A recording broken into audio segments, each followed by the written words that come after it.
kiiruse andurit ei ole. Täiesti uus kontseptsioon on nii-öelda selle puhuri poole pealt, ta on vaikne ja ta on tõesti nii vaikne, et kui me esimest külvikut siin Eestis eelmine sügis käivitasime, siis mehaanikud alguses arvasid, et midagi on mäda. Et kes on külvanud pneumaatilise külvikuga teab, kui kõvasti see ventilaator seal peal ulub, siis need uut on ikkagi nii palju muudetud, et ta on tunduvalt vaiksem, aga ka asukoht on viidud nii-öelda siia punkri taha, et traktorisse jõuaks ka võimalikult vähe müra, pluss siis see võimalus, mis ma alguses tutvustasin, et on võimalik käivitada ka portaalse hüdrosüsteemiga seda puhurit, kui tegemist on väiksema traktoriga, mis seda külvikut tõmbab.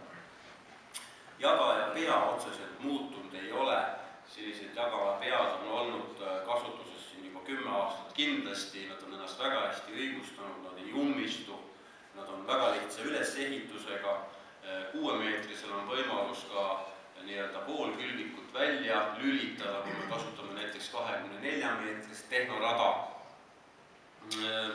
Võimalik on ka siis GPS-lahendustega nii-öelda see väljakülvinormi juhtimine ja sulgemine ka poole kaupa, et ka tarkvaraliselt on see külvik teinud väga suure sammu edasi.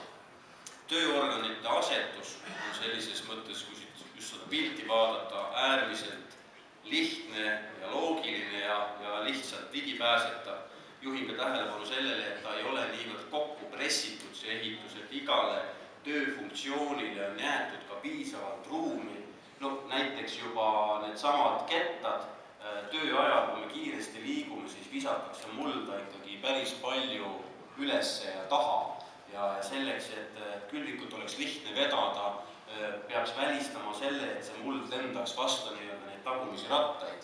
Et on jäetud piisav vahemaa sisse, et ka kiiresti külvata ilma, et mul sellest kiiresti sõidus suureneks jõuvajadus.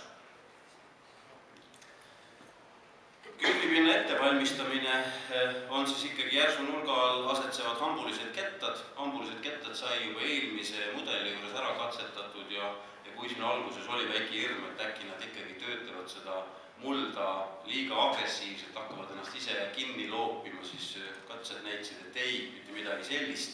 Et just see mulla õhutamine on ka vajalik ja ikkagi see mulla segamine ka minimaalse mulla harimise juures.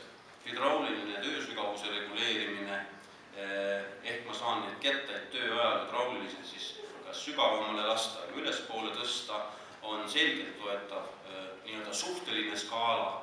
Suhteline skaala tähendab seda, et ta ei ole sentimeetrit peal, kuna ketas ju kulub, vaid ta näitabki ära suhtarvu, kui sügaval need kettad paiknevad.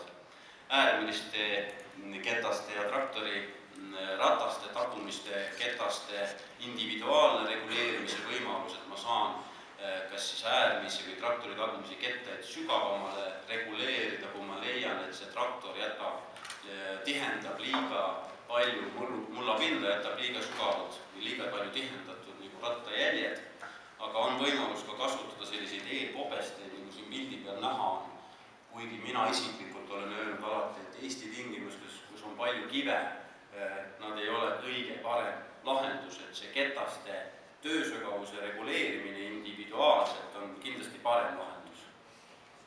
Kasutatakse juba kuulsaid hooldusvabaid kettaid, mis on kasutusel nagu praktiliselt kõikide Amazone ketaste juures, siis tegemist ka näiteks siis kas või selle kõrrekoorel katrasega, mis viimasel ajal, viimased 3 aastat on need juba tõesti sellised eluaegse garantiiga laagrid, et kuluvosana varuosaladu kindlasti ei rõõmusta selle üle, et neid lihtsalt ei kulu. Ketaste kinnitus- ja reguleerimisvõimalused, kui varasemal oli kettal ikkagi igal kettal oma kandekonsool või vannas, siis nüüd on viidud ikkagi 2 ketast ruumi kokkuhoiu mõttes ühe vannase külge. See kummimuhv, leevendus või kivikaitsesüsteem on ka juba põllumajandusmasinate juures väga tuttav ja laialt kasutatud seda ka selle masina juures.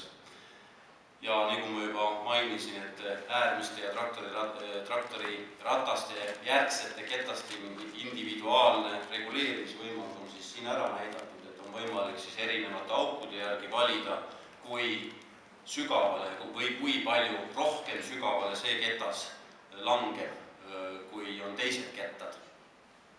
Tööorganite külgplekid on ka äärmiselt oluline teema just nendele meestele, kes on koristanud lamandunud vilja või lamandunud hernest ja teavad, kui suur probleem on siis kas tehnoradade servad või ka mitteoskuslikult välja reguleeritud külgplekid.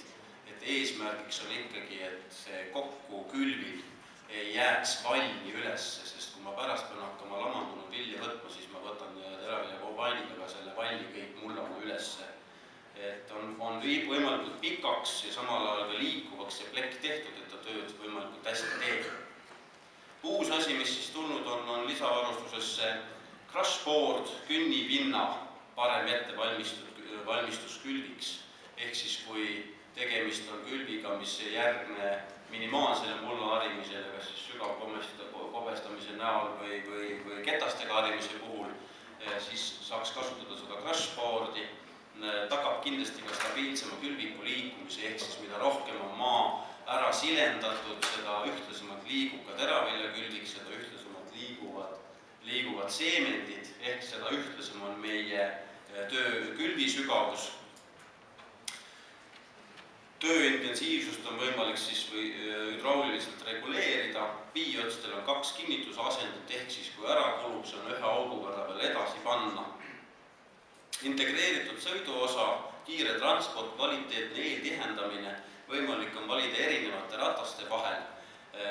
Rattad on kõrgemad 880 mm, väga hea rataste enesekäivitusvõime, ehk siis ratas ei kogu enda ette valli, mis nõuab järjekordselt hobujõudusid ja väga hea enesekohastuse efekt, ehk siis märgades tingimustes ei ummistu nii lihtsalt, et me ei kaeva ennast kõrvuni maasse, nagu tavaliselt on juhtunud märgades tingimustes. Valida on võimalik siis kas diagonaalrehvide, AS-rehvide profiili vahel või radiaalrehvide vahel nii-öelda matrix-profiiliga.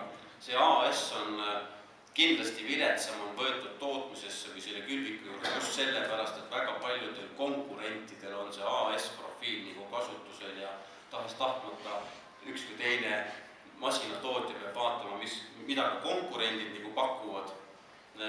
Rataste asetus sillal, transport toimub 4 rattal, kui masin on üles pakitud. See annab selle, et on minimaalne rehvide kulumine, kuluvad ainult ikkagi need transpordirattad, tegemist on PVV piduritega sillaga, üks kuulsumaid Euroopa sillatootjaid.